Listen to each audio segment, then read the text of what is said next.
OSoM podcast, hosted by Josh Keeley and Chris Ryan.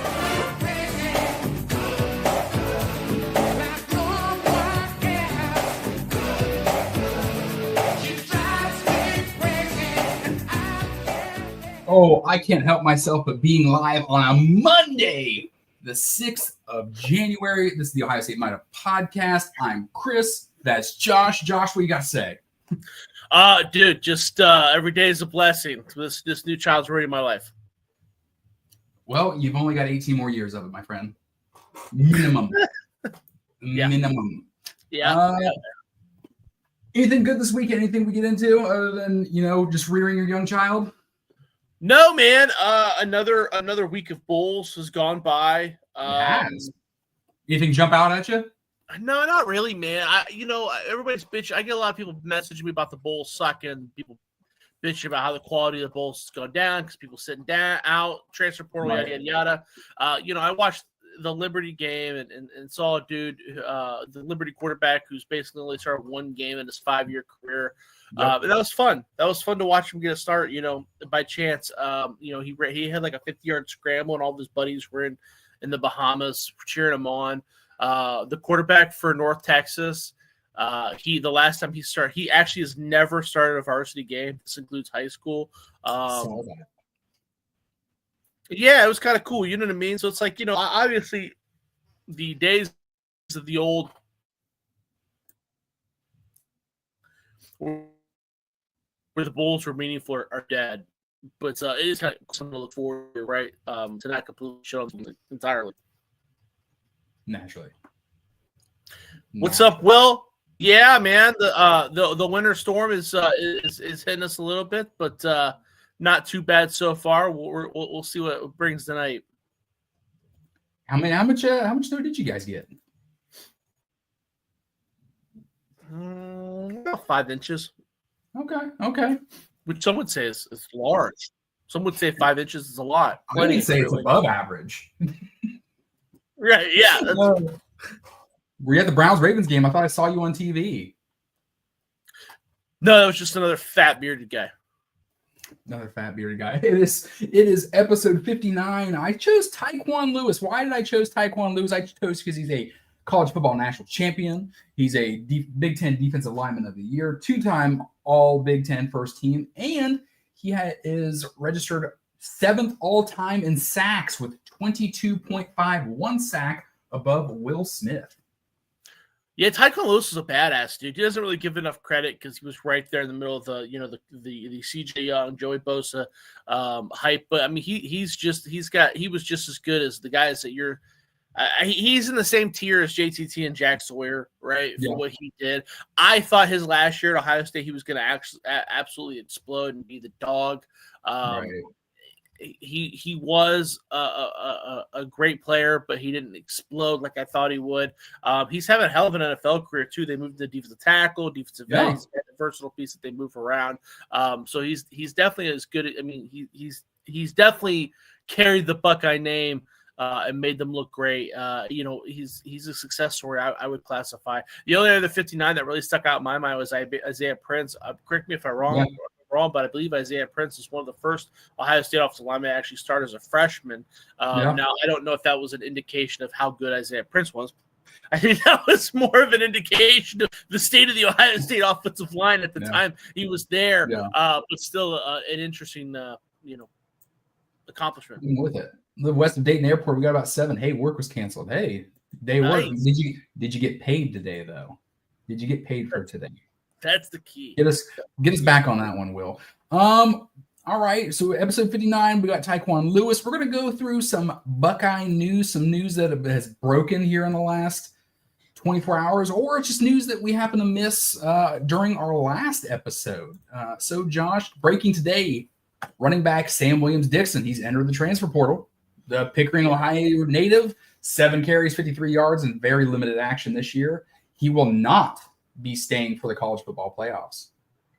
Yeah, that's a bummer, man. I really like Sam Williams-Dixon. I thought he was awesome when I watched his high school highlight tape. I know James Peoples got a lot of the hype coming out of high school, and rightfully so. James Peoples is very good. But Sam Williams-Dixon was really underrated. I thought he I just really liked how hard he hit the hole. He kind of reminded me of J.K. Dobbins.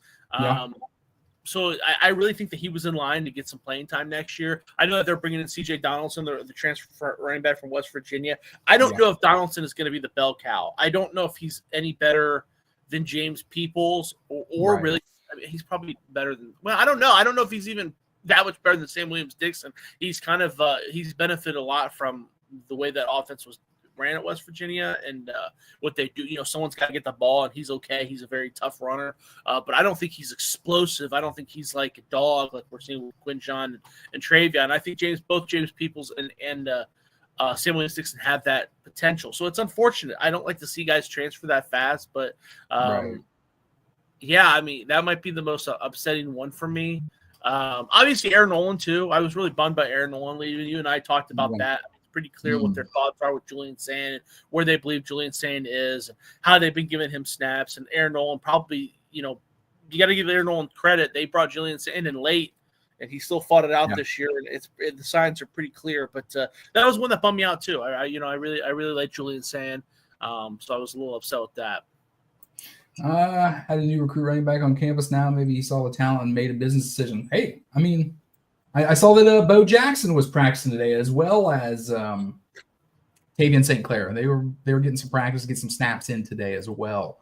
Two other transfers today. We got George Fitzpatrick, our offensive lineman, played reserve in very limited action, a couple snaps here in the college football playoffs, and linebacker Mitchell Melton. He entered the transfer portal as well. 9 QB pressures this year, 2 sacks on this season. It is unconfirmed if either of them are staying around for however long this college football playoff run lasts. Yeah, those guys are expected. All 3 of those guys are going to go on. They will have their choice of going on to play somewhere big. Sam Williams-Dixon, someone told me that he's probably going to go to Florida. That's great. And he's got the talent to do that. George Fitzpatrick, he's been around for 3 years. He's kind of bided his time, waited, and tried to see what could happen. And I don't think it was ever going to happen for him. The Ohio State offensive line was ravaged by injuries, and he didn't get a shot. Zen Mikulski got a shot before him, and they made it very clear that guy wasn't going to have a shot next year. They brought in 2 transfer offensive tackles that are definitely going to play. Whether they start or not is yet to be seen, but they're going to be. That's the goal, is for those 2 to start. He saw the writing on the wall. I blame him. I think he's got a year or 2 left of eligibility. Why you don't want to waste on the bench? He gave it the old college try. Mitchell Melton is a contributor. I think that's a bigger deal in the stat sheet. But again, this is a guy they keep throwing out there. His is less about his capability and more about the injuries that he's seen. Every time he goes out there, he's been injured other than this year. And it kind of he gets a big old setback. But he can go and be a key pass rusher somewhere, be a big star. He's got the capability to be a dude somewhere. I don't really know what to compare him to. Chris Young transferred to Kansas a couple years ago. I thought he had the same capability.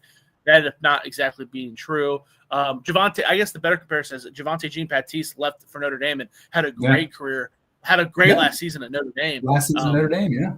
Yeah, comparably to what he would have had at Ohio State. So I think that he could do something like that. Yeah, her new portal player practicing also. Yeah, we had, just like Josh said, there's 2 offensive linemen that we brought in last week. They have already been practicing. They were seen at the Woody today practicing as well. John Wallace.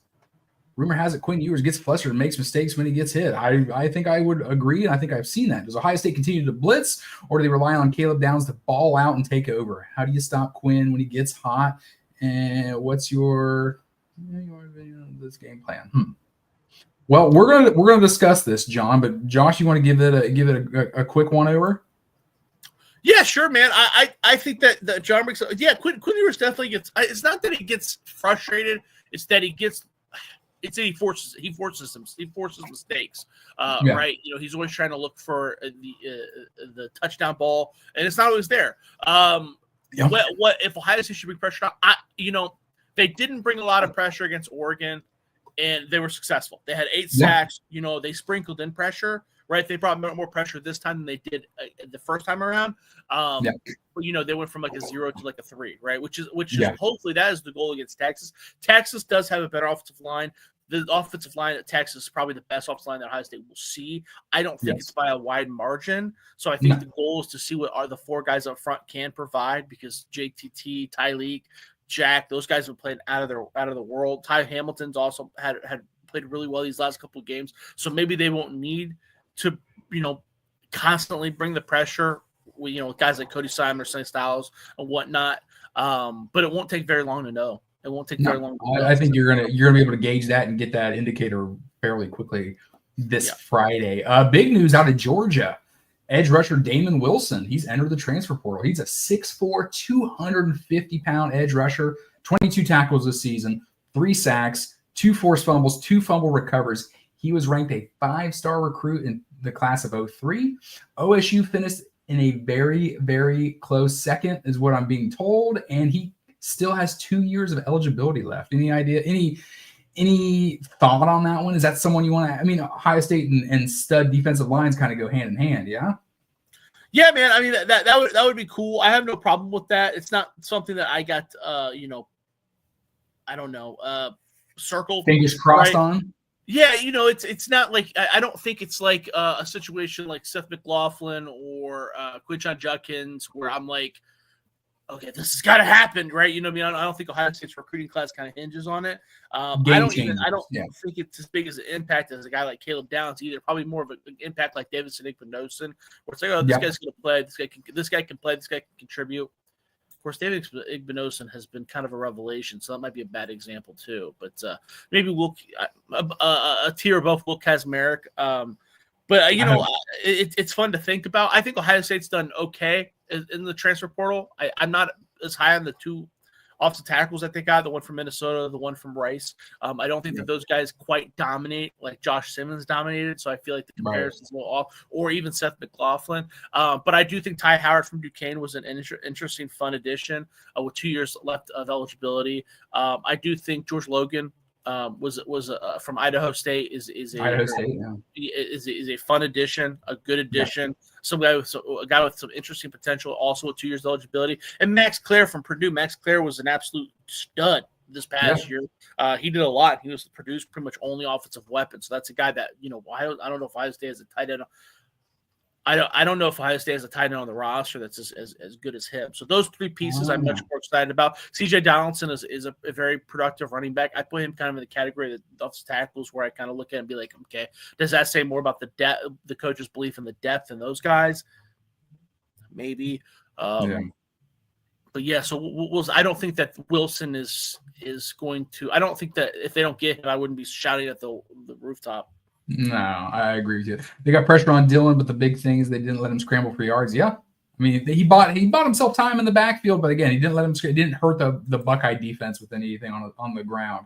Really surprised he entered the transfer. Wonder what happened, especially when he was playing this year. I just think it's just that Georgia culture we talked about on Friday. I just think that they're slowly seeing a shift, maybe in the sense, maybe they're not as prepared for the future as they would hope. I mean, I think Gunnar Stockton's a good quarterback. I think the future's high for Georgia. And I think as long as Kirby Smart is coaching that program, they're going to be successful. But as of national championships are concerned, I don't know if they're going to continue to stay in that top contender spot come next season. Well, I think that's another thing that the coaching staff is going to have to explore right before you add a guy like that is why are you transferring? I think that one of the reasons why he is probably transferring is he thought he was going to be the focal point of the Georgia defense, and he was not. I think that he thought they were going to design. I mean, Georgia does design plays for their linebackers as far as bringing pressure and letting them do fun stuff, and maybe he wasn't getting that attention as much as he thought he would. Georgia's always had – I mean, was Dumas transferred last year. That was an all SEC guy 2 years prior. And for some reason, they saw a decrease in production, transfer to Kentucky last offseason. So this isn't unheard of to see a starting a budding defensive star from Georgia leave. We don't really know what was going on in those rooms. But again, that's another reason why it's like, man, I don't know. Like the 4 guys that I named Ohio State got, those guys were studs where they were, that maybe are looking to elevate their, take their game to the next level. I don't really know what Wilson's bag is. Yeah, no, I can wholeheartedly agree with you on that one. Rumblings across the X-verse. I want to say Twitterverse, but it's not Twitter no more. The X-verse. Hey, Michigan defensive coordinator Wink Martindale was seen at Texas facilities with coaching staff today. What do you think about that?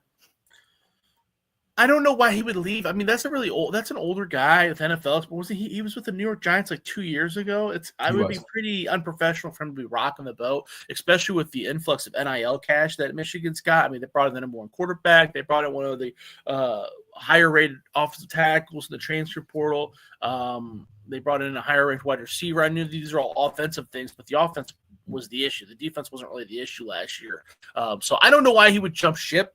I don't know why Texas would even want him. Frankly, I mean, the defense wasn't exactly perfect this year. Michigan was a very, very slightly above average team. Other than the games against Ohio State and Alabama, I don't even know if I would call them above average. Those games are forcing me to. So I don't really know why Texas would have won him, and I don't know why he would want to leave so soon. Could the penalty finally be coming the team? Well, I mean, Will, I think maybe I speak for the both of us. We haven't seen it yet. I don't know if it's coming. Josh? Yeah, man, I don't know. There's some people that I talked to that believe something is going to happen. I don't think that's going to affect Wink Martindale. Wink Martindale is not a young defensive superstar coordinator. This is a guy that I think he at this point he's just wanting to have a job and kind of finish his career strong. So I don't think that would matter to him. Right, because I mean, the penalty is going to be if the penalty does come down, which is going to, Chris, I'm kind of with you. I don't know if it hasn't come down yet. I don't think it is. It's really hard to gauge what's going on. Even the people that I trust talk about it. It's like, dude, are you sure? You really think something's going to happen? Yeah. But they're going to take scholarships away, or maybe even penalize the team before and vacate victories. Like, how's that going to really affect Wink? Right? No. But especially, I mean, remember too, they just upped the ante, so now there's 105 scholarships. Right? Yeah. This is the first year we're seeing that. So I don't know how what are they going to do that's really going to affect what Wink Martindale does. Yeah. And we're going to play the numbers game. Last week we failed to bring up Emeka Egbuka with his 2,753 receiving yards, has passed Michael Jenkins as the all-time Buckeye leader in receiving yards. Michael Jenkins was a stud. Would you agree? Oh, dude, Michael Jenkins is one of the best wide receivers in Ohio State history. If Michael Jenkins was in this offense today, I don't think that, the record books would severely be rewritten. But, of course, with that said, he was much more of a physical freak. I don't know. Emeka Egbuka deserves it, though. Emeka Egbuka is going to be, in my opinion, he's a first-round pick, or he's going to be, I'm pretty sure he's going to be a first-round pick. I mean, right? I mean, top 20 pick or so. I was going to say fringe, but I think that the defensive linemen are kind of fringe picks. Emeka Egbuka should be a first-round pick. I would agree. I think you're going to see him sitting around there at the 18 to 28, somewhere in there. I would wholeheartedly think that.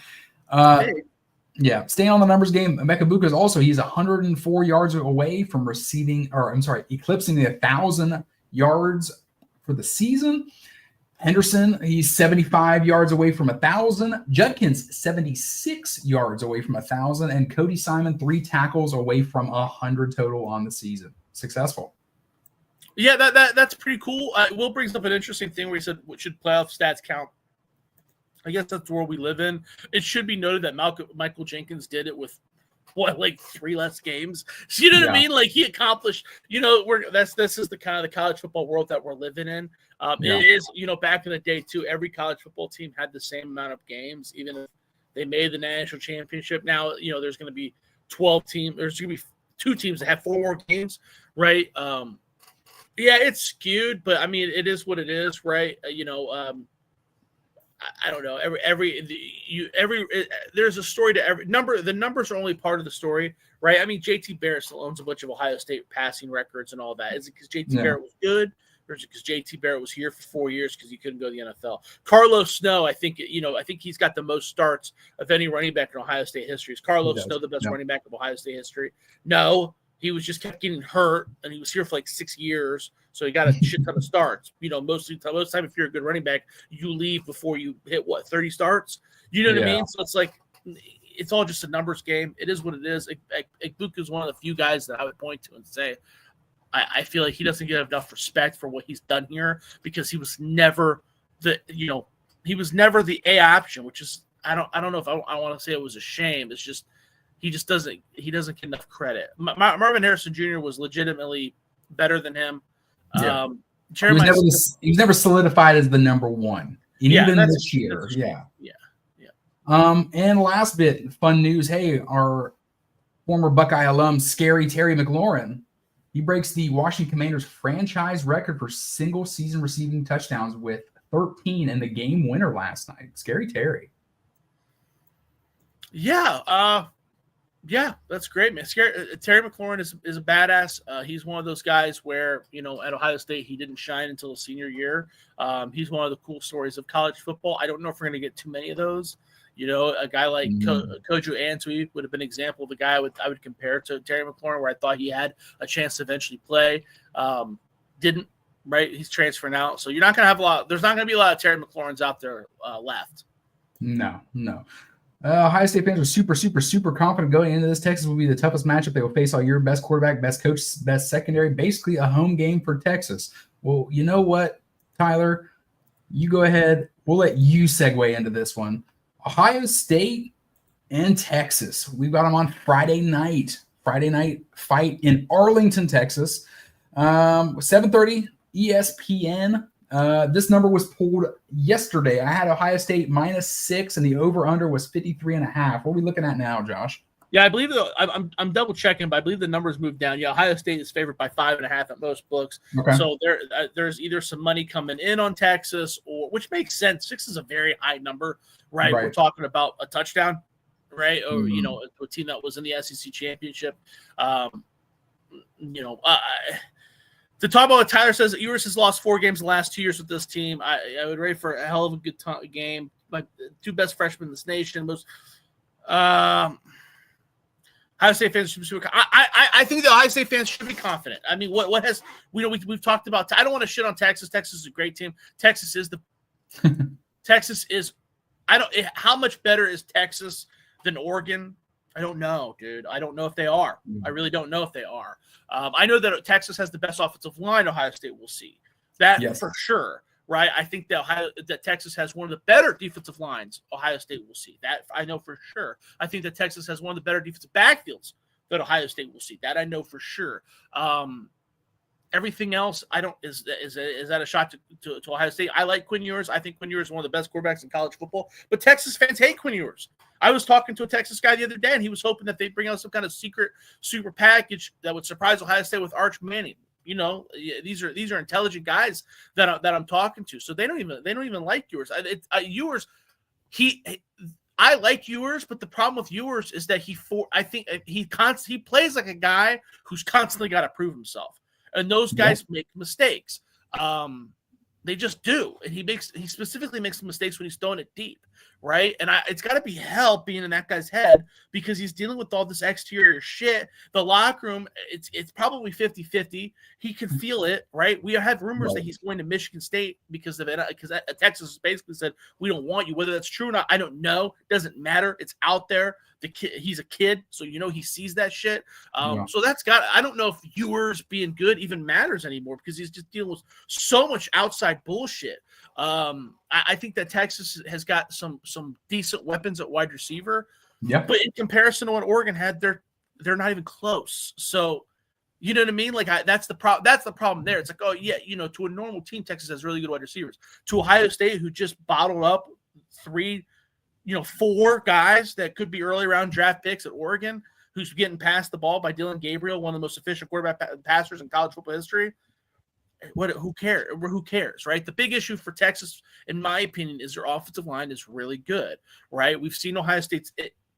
I think Ohio State wins. I would take Ohio State, given the 5.5, given the 6, given 6.5. It don't matter. I think Ohio State wins this by margin. I don't think Texas has looked impressive. Ewers is hurt or something is wrong. No zip on the bump. I do think he's been bumped and bruised. But I do think he's looked a little bit healthier. He's got some athleticism too, some underrated athleticism. He's probably more athletic than Dylan Gabriel. He just doesn't give enough credit. Tyler, I hate the Arch over Quinn stuff, man. No hate on Arch. It's such a social media take. I'm a Ewers guy through and through, and I hate how. Yeah, no, I agree with that. I had said the exact words to those people. I said the Quinn Ewers thing feels like such on a lesser scale. it feels like a Julian Sain, Devin Brown thing. It's like Devin Brown's been here for 4 years, and every Ohio State fan hates him. Why do they hate him? They only hate him because Julian Sain's right behind him, and Julian Sain is the higher rated recruit that throws a fun ball. That he's the unknown, but he's the box of unknown. He's the Family Guy meme. But Arch Manning and Julian Sain are both that Family Guy meme. Like, what's in the box? It could be a boat. Or Chris, you don't talk about that. Mystery box can be anything, but it can even be a boat. Would you like the boat or the mystery box? Well, the mystery box can be anything. It can even be a boat. Yeah, dude, you know what I mean? Like, and Quinn Ewers obviously is better than Devin Brown, but Devin Brown was steady Eddie, and the fan base just fucking turned on him for no reason. Quinn Ewers is kind of the same way. The dude just, all he does is win games and gets shit on. That's gotta fucking. So it doesn't matter how good he is. It's got to be hell being Quinn Ewers. And I think that works in Ohio State's favor. I don't think it's going to be – I think that the crowd – dude, that Rose Bowl crowd, according to people I spoke to, was very much in Oregon's favor. I don't anticipate the Cotton Bowl being that way. I can anticipate that being more 50-50, or the Rose Bowl was not 50-50. The Rose Bowl was about 60-40. So even if it's 60-40 towards Texas, Ohio State should be ready for it. Ohio State should be prepared for it. So I don't think that's a big issue either. Like I said, my big issue is the Texas offensive line. The Texas offensive line is very good. It is a step above what Oregon is, but I don't think they're leaps and bounds better than Oregon. Right? And Ohio State got 8 sacks with bringing very little, moderate amount of pressure against that Oregon offensive line. And Ohio State's offensive line also ran roughshod all over, or defensive line also ran roughshod over okay Tennessee offensive line. So maybe I'm hoping they found their groove and they run away with it. But that is my big concern, is that Texas offensive line. And the defensive backs are good. The defensive line's good too. But is their defensive line – their defensive line, in my opinion, is considerably better than Oregon's. But is it much better than Tennessee's? I don't think so. Right. I think it's a notch better, but that is a concern, right? We have to mention that because the Ohio State offensive line has had their issues, and the defensive backs are good. Ohio State hasn't seen a defensive backfield this good. I don't know. I don't want to say it's the best defensive backfield they've played, but it's definitely up there. I think I might say it. I think it might be. Think so? I think so. And that's fair, but it's not leaps and bounds better than other defensive backfields that they've played. And this wide receiver core Chip Kelly has found his bag as far as play calling goes. But I've rambled on a long time, Chris. What do you think? Will Ewers of Georgia? I think Kirby Smart's going to stick with Gunnar Stockton. That's just my opinion. I traveled to Tuscaloosa last year, saw him throw for 350 here in Arnold, Caleb Downs, quit Kinstry, no problem. So yeah, he's as good. You're not going to get, Tyler, from us that Quinn Ewers is a bad quarterback. No, not at all. I was happy when Ohio State got him. Let's be real. He came to Ohio State, did a handful of snaps, got a bag, and went on to bigger and better things for Quinn Ewers, without question. I really, really think the game comes down to who can run the ball. You have better consistently. I see that PPF stuff with Ohio State turning the counter, run, killing it, scary stuff, run, wins it. No, I wholeheartedly agree. I think with this game, I think there's a couple things to look at. I think the first quarter is going to be fun to watch because if Ohio State is struggling, I think we have a game. Otherwise, I think if Ohio State starts the way they have these last 2 games, and I think Ohio State really doesn't have to play their absolute best. They have to play consistently enough and let the talent carry them. And don't get me wrong, I do think Texas's defense is very talented. But I look back and I see Buckeyes outscoring their last 2 playoff opponents in the first quarter 35-0. Those hot starts, that only elevates their defense. That only puts, Quinn Ewers in a hole, which he, like Josh said, thinks that he has to force a big play or has to take it all and get what he can't get. This one pass is going to net 3 touchdowns, and it's just not how it is. It's like when you're down in the bottom 9th, you think you're going to have one swing that's going to plate 9 runs. It's just not going to happen. I am remiss if I didn't say this. Yes, Texas does lead the all-time series 2-1. The last time they played, 2009. We remember that game vividly. Colt McCoy hitting receiver on a quick slant that just totally dusted the corner and went right by the safety. End of the game with a minute left. That was rough. Lima Swede? Lima Swede, number 4. Yep. Yeah, they don't have a Lima Swede, bro. That's right. They don't. They've got Golden. They've got Isaiah Bond, who is healthiest from what I'm told today. Maybe a rich prediction, but Hicks is special up in this game. Okay, I could see that. I like that. I like that take. Isaiah Bond's good. Isaiah Bond is good. I don't want to show Isaiah Bond is good. He's absolutely good. I think Golden has played well. Ohio State, again, there's definitely an identity crisis going through the SEC this year. Texas got a chance to put a halt to it. Let's just be real. I think the other thing we've got to talk about is we saw the level of emotion or what have you with Will Howard going into that Penn State game, being the kid from Pennsylvania, wanted to go to play Penn State, didn't get the opportunity, went out and made some mistakes. Will Howard is 0 for 3 against Texas when he was at Kansas State. Obviously, he did not play in that 2002 game, that loss as well. But the last time they played was that 30-33 overtime loss. So I am wondering if we're going to see any overzealousness out of Will Howard, but it does seem like he is locked in. Don't get me wrong. We were talking about the Texas offensive line. They are good, and they do get right tackle Cameron Williams back. He was a game-time decision in that Arizona State game. He didn't play. And Isaiah Bond, he played a small role. He contributed a little bit in the game, but he had a lingering injury as well. I believe it was an ankle injury. He is predicted to start this game. Last time I looked, K-State didn't have a J.J. Smith. Yeah, you're right. You're right. Yeah, I mean, Ohio State's number 3 receiver beat Kansas State's 1 receiher last year. Yeah, no, I wholeheartedly agree. It should be noted, too, because you brought up the Arizona State game. I didn't even bring that up. Ohio State has looked great. Texas has not. Texas looked like shit against Arizona State. Let's be real. Texas looked like shit against Arizona State. You and I both picked Texas with the number. They were given like 10 points or whatever. Mm-hmm. We said the same thing. We talked about this offensive line last week. Well, the Arizona State's defensive line kind of pushed them around, dude. Yeah. Like, the battle in the trenches is where this Ohio State-Texas is going to be won. And Texas did not run away with that against Arizona State. And Ohio State's front 7 on both sides of the ball is much better than Arizona State. I agree. Bond won't be a factor. He hasn't been a top 3 receiver for us this year. He's a real reason we lost SC champ. Tipped INT, and that's fair. No, that's a fair take. I mean, let's be real. I'd say Isaiah Bond. There was a lot of interceptions in both of those Texas and Georgia games. There was interceptions all over the place. Thinking about the Ohio State offense, like I was saying, I do think I want to see what they come out in. It does seem like Texas plays a lot more zone than they do man coverage. I think Jeremiah Smith has done very, very well in these last 2 games with we talking 13 catches, 290 yards, 4 touchdowns against zone coverage. Texas has 4 drives that ended in 2 plays or less. Tough swing. Yeah, you're right. Josh and I brought it up last week. We saw Texas make that awesome goal line stop, 4th and goal, stop Cam Scadaboo. Very next play, Quinn Ewers. Safety in the end zone, 1 play off, and then the Texas defense back out there. No, I wholeheartedly get that. Kind of the same as Ohio State this season. Texas has not gotten it together. Glad we had a wake-up call thanks to the senior leadership. No complaints here. I think some matchups. Go ahead, Josh. No, I think that I don't want to shut Texas because Texas is going to be Texas is one of the most talented teams in all of college football. I like Steve Sarkisian. I know a lot of people are automatically giving Ryan Day the edge in the head coaching battle. I don't know if that's true. I like Steve Sarkisian. I don't know if I'm not giving the edge to Steve either.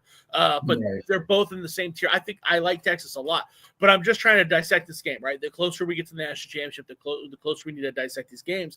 And Ohio State, their identity crisis happened across 3 games, right? If you take away Michigan, if you take away Nebraska, even if you really leave in Nebraska, and if you take away that Oregon game, and even those games, except for Michigan, nothing went right. But even against Nebraska and Oregon, certain aspects of those games did go right. And the schedule ended up being a lot tougher than a lot of people thought, right? Indiana ended up being a very tough game. A tough team. Penn State, Ohio State dominated them pretty much, and now they're might go in the national championship. I mean, Oregon may be the best team in college football, and they finally kind of overcame that. Texas, if you look at their schedule, we talked about this before. They've beaten their best win is what? Their best win is Arizona State, clearly, and then their second best win is Texas A&M. So it's like and who lost it to USC, and they were trying. You know what I mean? That's their starting quarterback. It's not like they had a lot of opt-outs. Meanwhile, USC was playing with the, well, I don't know, because they liked Maeva, but whatever. Yeah. You know what I'm saying? This is that. It's hard to figure out what Texas really is, based off of what we've seen from them. No, man. What we do know, like I said, yeah, 80%. I think 80% zone is correct. I think I saw some stats the other day. Is somewhere like 60 to 70. I mean, I would believe 80. Yeah, I think they have to change up. Kelly versus Sark, offensive coordinator, is off the charts, especially with all the fancy puzzles and these juggernauts. Super excited. Take care, guys. Good luck. Hey, thank you, Tyler. Thanks for jumping on, boss. I appreciate it. And your homeboy Roy, you look sleepy. Man, helmets suck. Hook 'em. Fuck you, Danny. Before we give our predictions on this game, I do say we need to look at three big matchups in this game. I think Donovan Jackson and Colin Simmons. Senior guard, turn tackle, Donovan Jackson. He's up against Ohio, Texas's defensive ends, and the Sean Alexander Freshman of the Year, Colin Simmons. Jeremiah Smith and Jade Barron. Jeremiah Smith's done really great. Saying really great is an understatement. Tennessee cornerback Gerard McCoy. He was all first-team SEC and a finalist for the Thorpe. He had his way with them. Oregon's Jabbar Muhammad. He led the Big Ten in pass breakups this year. Kind of had his way with them. And now we've got the actual Thorpe Award winner and the defensive MVP of the Peach Bowl. And he totaled 11 tackles as well. And my last one, of course, Gunnar Helm. I think Gunnar Helm is a very, very good tight end. I think rightfully so. Tyler Warren gets a lot of publicity for the season he's had because he's done everything for that Penn State team. But I think Gunnar Helm is a very, very good tight end. He's got 9 catches, 133 yards, 2 touchdowns against those 2 wins against Clemson and Arizona State. But, of course, he's going to be lined up, probably covered most of the night by arguably one of the best defensive players in the country in Caleb Downs. That'd be fun to watch. And it'd be a fun preview to see if maybe how Caleb Downs really shines against one Gunnar Helm, and if Penn State were to prevail against Tyler Warren again. So that's my take. Yeah, man, those are all going to be great matchups to watch, and I have a lot of confidence in all the ones you just named. Donovan Jackson against the freshman of the year. Donovan Jackson handled Abdul Carter. Abdul Carter's better. He just is, right? Jeremiah Smith and Emeka Egbuka and really Cardinal Tate have worked every defensive back they've come across. So, I don't know. I don't know if it's an issue. Danny, we talked about that earlier. Both me and Tyler, another Texas fan, think that you're insane. Quinn Ewers is not the issue with Texas. Even if they had Arch Manning, I hope they do put in Arch Manning. I really hope they do. I hope they put in Arch Manning. That's where I hope they do. That's not the issue with Texas at all. I know Penn State had an easier path, but I love the teams when they played primetime games, big name storylines. I don't want Penn State in the championship game. Hey, you don't think a Big Ten national championship would be fun? Dude, I think Penn State is going to be in the national championship. I know we're going to get to that game, but I think Penn State can win with margin. What does Max think about this game?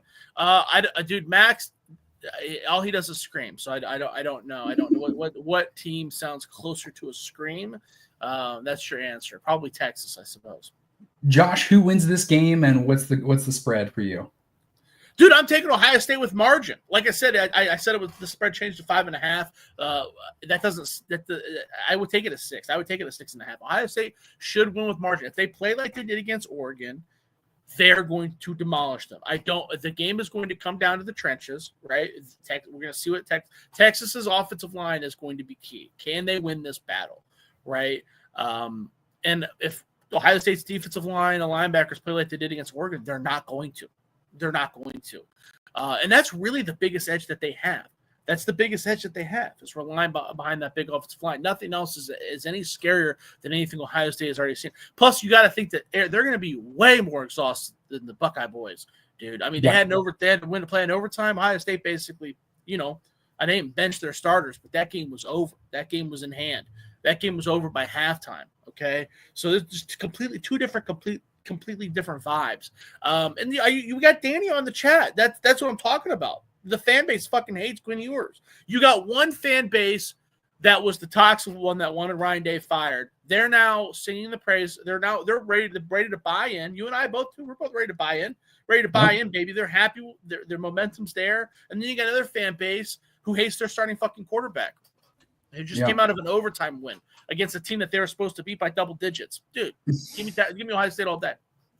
I'm going to take the Buckeyes in this one. I'm going to take the Buckeyes plus margin as well.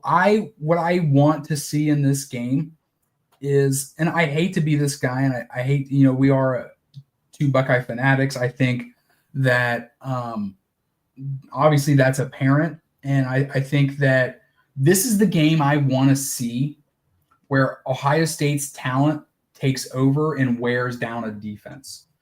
And I think that they have a considerable larger amount of playmakers on the offensive side of the ball than they do on defense. I think the Texas defense is good, but I want to see Ohio State go out here and flex that first half muscle that they've been doing and then make this Texas defense look tired. Make it look like these games when we watch them playing lesser talent and they just peter off at the end because they don't have the talent behind them to sub in, to play quality snaps, to get the same kind of output. I don't think we're going to see that, but that's what I would like to see. But with that being said, yes, I'm taking the Buckeyes. I'm taking the Buckeyes and the 6.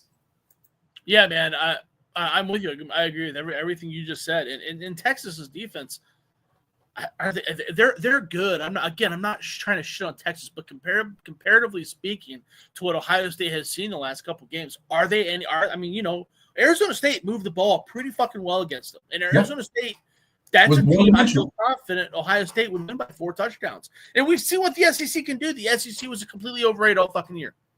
Yeah, Buckeyes win. Line is low. I want Notre Dame. They can get Holtz a ticket. Yeah, he'll wheel Holtz out there. No, I wholeheartedly agree, man. I wholeheartedly agree. I just think that the talent and Arizona State was one-dimensional. Everything ran through Cam Scatterbo. Yeah. Everything ran through Cam. Exhausted there, 18-20 high. Texas has doubts. We give them well, I mean, again, I'm going to go on, like Josh said, I think Texas is more exhausted, if you would, than Ohio State is coming into this game. Yeah, I mean, it does matter, right? You're right. Maybe it doesn't matter as much for – I don't know. I think it matters even more so in college than the NFL, because in the NFL, you're still dealing with the hard hits, but these are grown-ass men. It is what it is. You're going to work. The psyche of an 18, 20-year-old kid, it's a little different, right? We see it all the time. Listen, if it didn't matter, then people wouldn't bet. Like, it wouldn't be something you bet on or bet against, right? But we've seen, betting on back-to-back away games. That's a thing, right? That's a thing you do, right? Betting against a team that came out of a close win. That's a thing you do.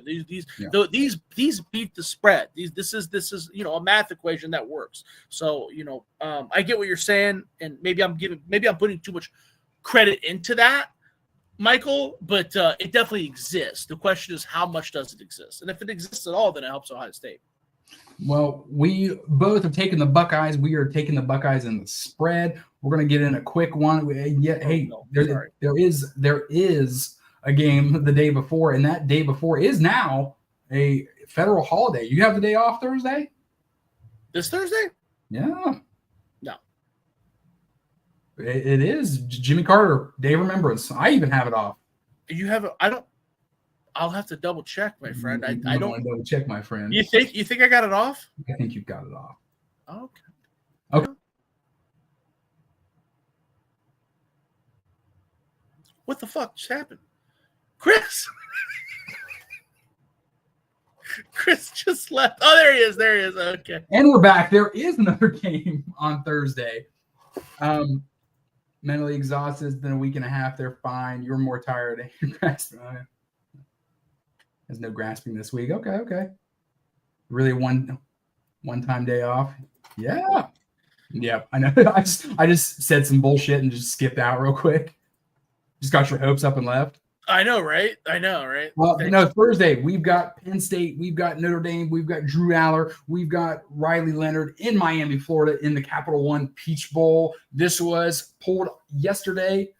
It was Notre Dame favored by 2 points, and the over-under was 45.5. That's still the same? That's a good question. Let me look.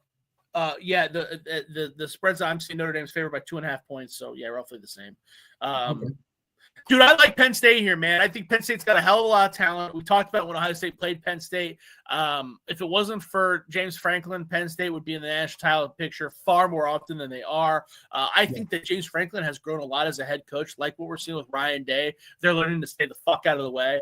Andy Kotelnicki is a great offensive coordinator, and James Franklin has stayed the fuck out of the way. That's all they needed, right? James Franklin is not a bad coach. He's just not a great coach. But with the right offensive coordinator, motherfucker can do some damage. Good for her, Mike. Good stuff.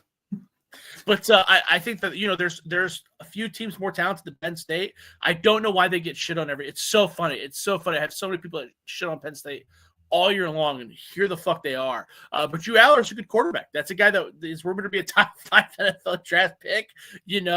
Tyler Warren is fucking John Riggins. The linebackers are the defensive line. The front 7 of the Penn State defense is maybe the best in the country. We've said that. The defensive backs are very solid. There's a lot. They're both right. Nick Singleton and Katron Allen, both those guys are absolute studs. So there's a lot going on with this Penn State team. Notre Dame, I like Notre Dame too, but them beating Georgia, I think that says more about Georgia and the SEC than it does about Notre Dame. I think that and I did too. I think I overrated Georgia. I think we overrated SEC. That's another reason why I feel confident about Ohio State. I do think that Notre Dame is still very one-dimensional. That dimension just worked really well against Georgia. I don't think it's going to work really well against Penn State. I still believe that they're not a super explosive team. I do think that Riley Leonard is a good quarterback. He might even be better than Drew Aller, so maybe you win that battle. But everything else, Notre Dame doesn't have any weapons at receiver. Their tight end's not Tyler Warren. He's okay, but he's not Tyler Warren. Their best cornerback is still out for the year, right? Yeah. That hasn't changed. Jeremiah Love is getting healthier, but he's been bumped and bruised. I think things line up in Penn State's way for sure. No, I wholeheartedly agree with you. I think I'm kind of taking it from the other perspective here. Notre Dame is a good team. Notre Dame is a good defense, but I'm going to be honest with you. I think they've played 2 teams in the college football playoffs that have had offenses that have killed themselves. I think Nathan Rourke in Indiana, he was just up against it playing at Notre Dame. I think that stadium and that environment, that stage was too big for him. And let's be real, I think Georgia was a roadblock of itself. No starting quarterback, receivers that can't catch the ball. You've got players on the sidelines running into refs. I think it was just literally just Notre Dame was not going to play an offense that has this much talent. And I think that this talent on this offensive side of Penn State is going to be more offensive production that Notre Dame has. And I'm going to take Penn State in this one. Yeah, man. Everything you said, I agree with. There's a couple comments here. There's a defensive end playing. I can't think of his name. I will. If you're talking about Penn State, Abdul Carter did get bumped and bruised. They're expecting to play. Danny coming in. Did Indy blow their wad a few games early, beating Georgia? It's a pretty emotional week. They handled it. They handled it though. Notre Dame Georgia was not a close game. They fucking came out and hammered them. At no point ever was Notre Dame in fear of losing that game. So no, I think that the game has to be relatively close for you to lose, for you to blow your wad. I just for the hype and Netflix on Notre Dame sounds better. Yeah, well, either way, I don't want to get ahead of myself, but Ryan Day owns both these coaches, so it's pretty favorable either way. I'd rather play Notre Dame if I'm Ryan Day in Ohio State. Absolutely, for the reasons I just pointed out. But he also owns James Franklin, and Andy Kotelnicki's done a lot of stuff at Penn State. Man, he's a good offensive coordinator. He's a good fucking offensive coordinator. They lucked out when West Virginia decided. I know West Virginia was interviewing him. I know they wanted Rich Rod, and if Rich Rod backed out, that was gonna be their next call. And I think that Penn State really lucked out when West Virginia hired Rich Rodriguez. Everything I'm hearing is true. Yeah. So who are you taking in this game? Taking Penn State. I'm taking elite level. Give it 2, 2.5, 3. It doesn't matter. I'll drop the field goal. Like I said, I think Penn State. I think Penn State can win by margin. I think they can win by margin. I think they're just. I think Penn State wins. I think Penn State wins by margin. I think that it's going to be more of an offensive onslaught that Penn State or Notre Dame has had to see in their last 10 games. 11 games, best offense they've seen all season. Oh, 100%.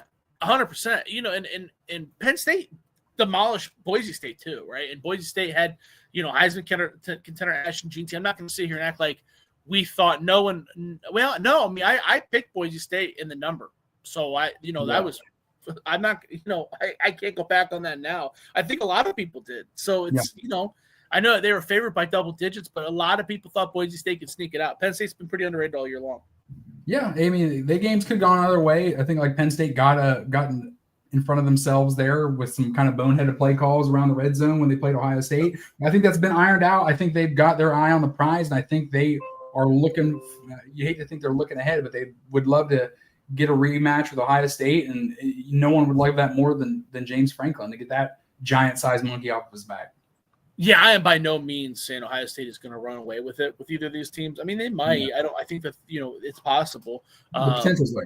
I think that when you go back and watch every game against with James Franklin, it's far more obvious, right? I mean, Ryan Day's only played Marcus Freeman twice, and Marcus Freeman actually. I mean, both games were very, very competitive. You could make a better case for Marcus Freeman. I think Marcus Freeman's a better coach than Ryan Day, personally, with what he's dealt with and how young he is, and considering the talent level that he's got.